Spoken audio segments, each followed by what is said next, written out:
हनुमान गतिमान रतिमान मतिमान वर्तिमान, ऐसे हनुमान जी के कई भाई हुए, कई भाई हनुमान जी के हुए। और हमने पहले भी कहा है, जिसकी फैक्ट्री ना चलती हो, बहुत दुकान ना चलती हो, तो हनुमान जी के पाँव का थोड़ा सा सिंदूर लेकर, यदि उस सिंदूर को किसी भी फैक्ट्री या दुकान में हनुमान जी के छोटे भाई गतिमान के नाम से अगर एक बिंदी भी सिंदूर की रख दी जाती है, तो वो दुकान और फैक्ट्री भी झड़के से चलना प्रारंभ हो जाती है। गतिमान हनुमान जी के छोटे भाई, एक हनुमान जी के छोटे भाई हैं मतिमान। जब व्यक्ति डिप्रेशन में जाता है, एकाग्र चित्त नहीं रह पाता है, पढ़ने बैठता है पर एकदम मन नहीं लग पाता है, तो मतिमान का स्मरण किया जाता है, हनुमान जी के तीसरे नंबर के भाई का, मतिमान। और कहते हैं एक दुर्वा यदि मतिमान के नाम से शंकर भगवान की शिवलिंग पर चढ़ा दी जाए और उसी दुर्वा को वापिस लेकर आया जाए, अंधेरा होने से पहले, सूर्य अस्त होने के पहले, शाम के प्रदोष के पहले यदि उस दुर्वा को उस व्यक्ति को चबा चबा कर खिला दो, तो डिप्रेस हो रहा है, डिप्रेशन में है, चिंता में है, टेंशन में है, और उसका विवेक काम नहीं कर रहा, बुद्धि स्थिर नहीं हो पा रही है, या पढ़ने में मन नहीं लग पा रहा है, तो उसको आप एक दुर्वा मतिमान, हनुमान जी के तीसरे नंबर के भाई मतिमान के नाम से अगर खिला देते हैं, तो उसकी बुद्धि केंद्रित होना प्रारंभ हो जाती है और वो डिप्रेस से हटना प्रारंभ हो जाता है, मन स्थिर होने लगता है। मतिमान।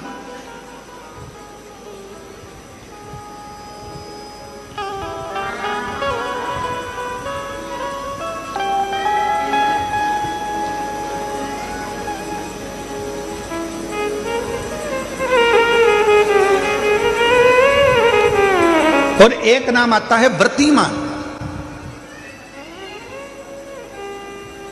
इसका प्रैक्टिकल तुम अभी यहीं से कर लेना, ठीक है?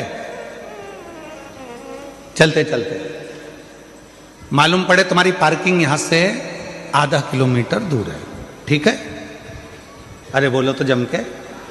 आधा किलोमीटर दूर तुम्हारी पार्किंग है और तुम्हारी उम्र लगभग बहुत हो गई, मालूम पड़े तुम थोड़े वृद्ध हो गए हो और तुम्हारा घुटना दुख रहा है, तुम्हारी कमर दुख रही है, चलते चलते बड़ी मुश्किल से तुम कथा स्थल तक पहुंचे हो। अब मन में आ रहा है कि मुझे वापस पार्किंग तक जाना है, कैसे जाऊंगी, पाँव तो दुख रहा है। तो एक काम आज चलते चलते करना कि कहीं सीवर वाला महाराज झूठ तो नहीं बोल रहा है, तो प्रैक्टिकल करके जाना। क्या करोगे? यहाँ से जाते समय आप जब जा रहे हो और आपके शरीर का कोई अंग जब दुख रहा है, तो श्री शिवाय नमस्तुभ्यम कहकर श्री व्रतिमान हनुमान का स्मरण करो। किसका स्मरण करना है?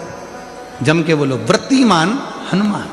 व्रतिमान हनुमान का स्मरण करके कहीं पर भी बैठकर अपने पांव की छोटी वाली जो उंगली है उसको जम के दबाना, और दबाने के बाद चल देना। जिस जगह पर भी दर्द हो रहा होगा, मेरा बाबा आपको मंजिल तक पहुंचाएगा, दर्द होने नहीं देगा। कल नहीं करना, प्रैक्टिकल आज ही करना। काल करे सो आज कर।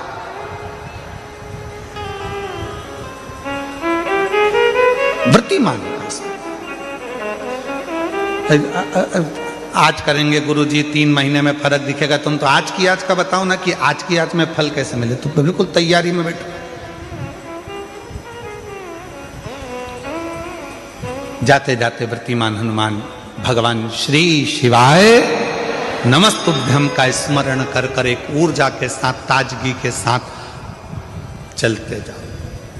शिव थोड़ा बहुत नहीं देते, मेरे भगवान देते हैं छप्पर फाड़।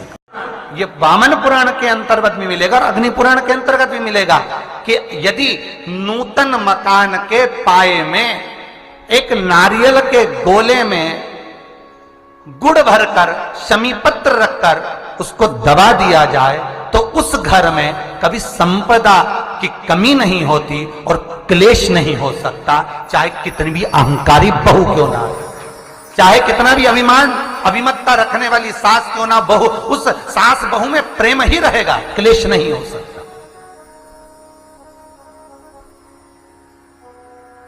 उसमें विवाद नहीं हो सकता। उस घर के अंदर जितने भाई रह रहे हो, जितने कुटुंबी रह रहे हो, परिवार रह रहा हो, उसमें क्लेश का कोई मतलब नहीं हो सकता। सुंदरकांड का पाठ घर में करवा रहे हैं और पंडित जी को फोन लगा कर कह रहे हैं सबको मजा आना चाहिए। अब तुम पाठ करा रहे हो कि अब हम बोले व्यासपीठ से अच्छा थोड़ी ना लगेगा। अब बोलो री जीजियो सही है कि गलत है, और जीजा तुम भी बोलो रे सही है कि गलत है। अब ऐसी बात हम कहें अच्छा लगे? सुंदरकांड का पाठ करा रहे हैं और पंडित जी को फोन लगा के कह रहे हैं सबको मजा आना चाहिए महाराज। हम तो बहुत सारे सुंदरकांड करने वाले थे, परंतु हमने तुम्हारा सुना था कि तुम सुंदरकांड में बहुत मजा ला देते हो, इसलिए हम तुमसे करा रहे हैं,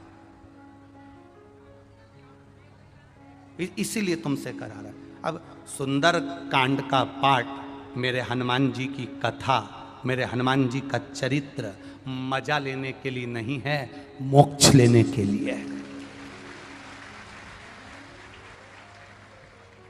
ये मजा करने का विषय नहीं है, ये मोक्ष पाने का विषय।